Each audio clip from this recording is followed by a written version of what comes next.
初代国宝老特工，我最喜欢的就是香蕉君了。除了颜值，无极师傅也是让我印象深刻呀，因为他有一个很好听的英文名字，叫做笨拉拉。时隔不到1个月，香蕉君他就来了。看来伊利创完的工艺流程是很成熟了。现在呢，效率如此之高的把我的童年债国宝特工给补上，我是很满意。因为版件不多，所以说依旧99。2件的质量可以放心，一如既往，依旧消光质感，不过磨砂效果没有这么强了。玉涂装分色零件不多，也就是一点绿色而已。补色贴纸呢，也只有3个太极的图案。本款的手臂特点有一个彩透的无极小人，以及一张香蕉君的镭射闪卡。随后用了4个多小时就完成了所有的拼装，比起之前的拼装体验要提升了不少。而且它和我们之前看的西瓜君一样，都是变成滚圆天君的胳膊嘛，所以骨架关节设计是完全一样的。它的重量方面是176克。而装甲部分，它的大臂以及手呢，肯定也是铜模。而下半身的话，就是大腿装甲以及脚部和小腿两侧的装甲，其余部分就都是新规了。首先看一下头部，它这一个侧面怎么看着细节都像是一个故人呀，然后它没有下巴，看着有点奇怪。如果给它加上一个下巴，你觉得像不像能天使呢？不过它额头上的这一块呢是大了很多，可以看到里面还有一个太极八卦图案，是贴在透明件里面的。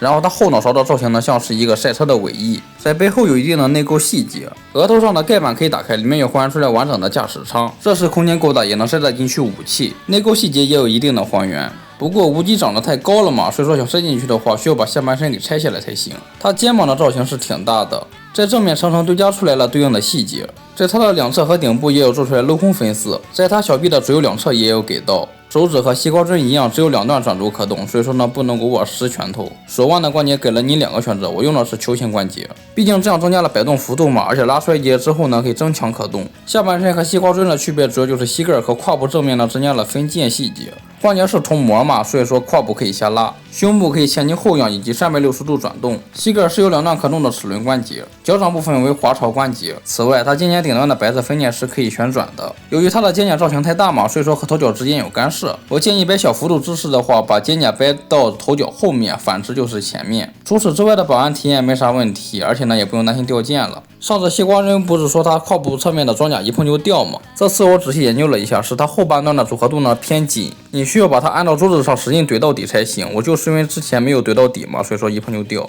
除此之外的组合度没啥问题，而且呢缝隙也比之前的也小了不少。表面能看到的大缝就是肩胛的后面，其余的大缝都被掩盖在了层层的装甲下面，是看不到的。拼装注意事项的话，脸部侧面这个黄色零件，我建议先装肩部的这一块，然后再按另一侧，否则的话就会和我一样白痕。另一边先按肩部的话，可以看到就没有问题。大腿的装甲还是老问题，需要把装给切短一些，不然的话按不到底。配件方面包括特点给了你2个无极嘛，它的剑给了一把彩铸成品，以及一把需要你自己去拼装的。在动画里面，它的头发是上面绿下面黄，这次伊利创完就特意把黄和绿各给了你一顶，我就同时安装上给大家对比一下，看看更喜欢哪一个呢？绿色我就感觉这个香蕉熟的不太好，没有很软，而黄色的话就对味了，好吃。就是感觉它这个颜色吧，好像有点黄过头了呀。脸型呢，它也是附属了8个，而且呢都是一印还原的。进行替换之前需要把头套给薅下来，不然的话会有干涉。在它的背后有一个凸起的按钮，把它按下去之后呢，脸就会弹出来，可以进行替换了。之前设计的按钮都是平的，然后按进去之后呢就凹进去了，不太好操作。而这样的话外观就突兀了，就各有优劣吧。而香蕉君的武器太极剑可以看到，在中间呢有2块贴纸还原了太极的图案。